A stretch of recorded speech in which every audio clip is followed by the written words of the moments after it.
এবং সেই আন্দোলনে যে আকাঙ্ক্ষা তৈরি হয়েছে সেই আকাঙ্ক্ষা হচ্ছে বাংলাদেশ একটা গণতান্ত্রিক বাংলাদেশ হবে এবং এই গণতান্ত্রিক বাংলাদেশের ন্যায় বিচার প্রতিষ্ঠা হবে।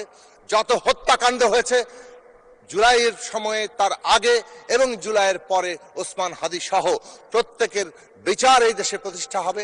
এবং কেবল ন্যায় বিচার নয়, একটা রাষ্ট্রে যদি অধিকাংশ খেটে খাওয়া মানুষের ন্যায্য হিস্সা তৈরি না হয়, সত্যিকার অর্থে জনগণের মধ্যে ঐক্য তৈরি হয় না।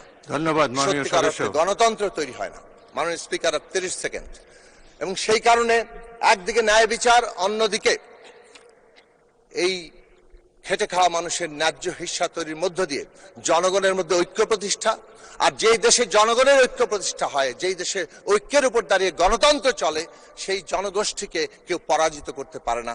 তার মধ্য দিয়ে স্বাধীনতার সার্বভৌমত্ব রক্ষা হয়।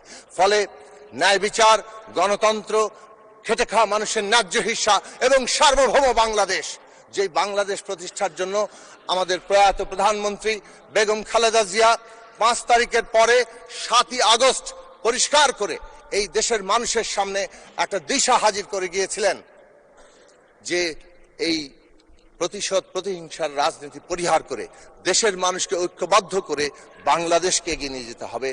এটা কেবল একটা বক্তব্য নয়, এটা বাংলাদেশের সামনে একটা রাজনৈতিক দিশা, যে দিশার মধ্য দিয়ে আজকের বিশ্ব বাস্তবতায় আমরা কোথায় যাব সেটা আমাদের ঠিক করতে হবে। জুলাই শহীদদের রক্তের ঋণে সারা বাংলাদেশের মানুষ এই সংসদ আবদ্ধ। এই সংসদকে জুলাই শহীদদের রক্তের ঋণকে ধারণ করে তাদের আকাঙ্ক্ষাকে পূরণ করতে হবে।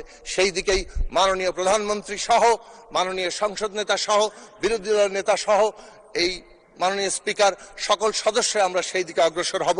তখনই জুলাই শহীদদের প্রতি আমাদের প্রকৃত শ্রদ্ধা, ভালোবাসা, তাদেরকে স্মরণ করা এবং সকল আহত যোদ্ধাদের এবং সকল লড়াকুদের আকাঙ্ক্ষাকে ধারণ করা সম্ভব হবে। আমাকে এই সুযোগ দেওয়ার জন্য আপনাকে আবারও অসংখ্য ধন্যবাদ জানাচ্ছি মাননীয় স্পিকার।